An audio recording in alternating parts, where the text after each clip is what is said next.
நேர்களுக்கு வணக்கம். நான் ஹரிஹரன். இன்னைக்கு சாமானியனோட கேள்வி அதுல என்ன வைக்க போறேன் அப்படின்னா, அம்பானி இப்போ இன்ட்ரோடியூஸ் பண்ணிருக்க ஒரு நியூ பிளான் அதை பத்தி தான். என்ன அப்படின்னு தானே பாக்குறீங்க. 100 கோடி பேருக்கு இலவசமா போன் வழங்க போறாரு, அதுவும் 4G போன் அப்படின்றதுதான் அவரோட டார்கெட். இதுல என்னடா இதுக்கு பின்னாடி ஒரு பெரிய மோசடி இருக்குன்னா, ஒரு பெரிய மாஸ்டர் பிளானே இருக்கு. அந்த போன் சேல் கிடையாது, ஆனா 1500 ரூபாய் பே பண்ணணும் 3 வருஷத்துக்கு அப்படின்னும் போது 3 வருஷம் கழிச்சு அதை திருப்பி தராங்க. சோ இது சேல்ஸ் இல்ல அப்படின்றதுனால அதுக்கு GST கிடையாது. பிகாஸ் இது ஒரு டெபாசிட் அமௌண்ட். சரி, 100 கோடி போன் 7 வினாடிக்கு ஒரு போன் விற்க போறாங்க அப்படின்றதுதான் அவங்க டார்கெட்டா. அப்போ 100 கோடி போன் இன்டூ 1500 ரூபானா அது மட்டுமே 1,50,000 கோடி. இந்த பணத்தை அவர் எதுவுமே செய்யாம வெறும் FDல இன்வெஸ்ட் பண்ணாம கூட அதுக்கு வர இன்ட்ரெஸ்ட் பாத்தீங்கன்னா 8%.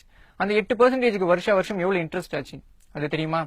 ஒரு வருஷத்துக்கு பாத்தீங்கன்னா முதல் வருஷம் 12,000 கோடி, ரெண்டாவது வருஷம் 12,960 கோடி, மூணாவது வருஷம் 13,997 கோடி.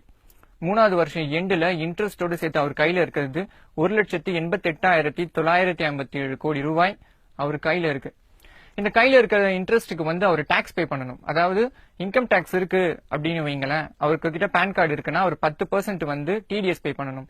அப்படி TDS பே பண்ணிருந்தா கூட அவர் பே பண்ண அமௌண்ட் எவ்வளவுனா 3,897.5 கோடி ரூபாய் அவர் டாக்ஸ் பே பண்ணிட்டாரு.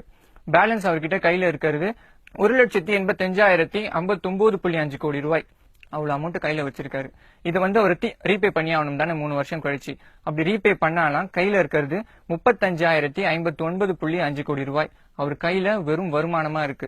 இதுல பாத்தீங்கன்னா அந்த போன்ல ஒரு ஸ்பெஷாலிட்டி என்னன்னா, அதுல ஒரு சிம் தான், அதுவும் 4G சிம், அதுவும் ஜியோ தான் போட முடியும். அப்படின்னும் போது இப்ப அவங்க பேசிக் டாரிஃபா வச்சிருக்கிறதே 350 ரூபா.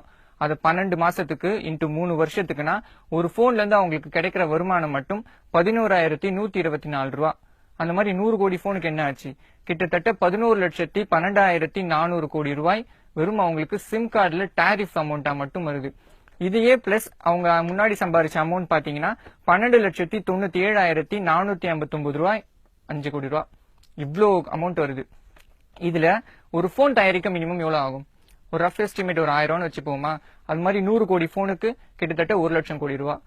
முன்னாடி இருந்த அமௌண்ட் கூட மைனஸ் பண்ணா அவர் கையில இருக்கிறது மட்டும் 11,97,459 கோடி ரூபாய். இவ்வளவு இருக்கு. கிட்டத்தட்ட பாத்தீங்கன்னா 11 லட்சம் கோடி. அவ்வளவு அமௌண்ட் அவர் கையில வச்சிருக்காரு.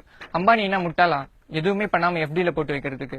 அவரோட நார்மலான ரிட்டர்னே 20%, அவரோட ப்ராஃபிட் ரேட் 59%, அவரோட ஒரு நாள் வருமானம் மட்டும் கிட்டத்தட்ட 11,000 கோடி ரூபாய். இவ்வளவு அமௌண்ட் வச்சிருக்காரு.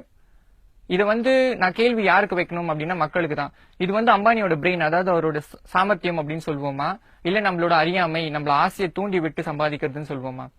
சதுரங்க வேட்டைன்னு ஒரு படம், அதுல ஒரு வசனம் வரும், ஒருத்தர் ஏமாத்தணும்னா அவங்க கிட்ட கருணை எதிர்பார்க்க கூடாது, அவங்களோட ஆசையை தூண்டணும் அப்படின்றது. என்னை பொறுத்த வரைக்கும் இதுவும் ஒரு அழகான அந்த மாதிரியான ஒரு பிளான் தான். இது அவரோட பிசினஸ் ஸ்டாட்டிஸ்டிக்ஸ் அப்படின்னு சொல்லலாம், இல்ல நம்ம ஆசையை தூண்டி விட்டு சம்பாதிக்கிறது அப்படின்னு சொல்லலாம். எதுவா இருந்தாலும் கேள்வி என்னது, பதில் உங்களுக்கு. Good luck.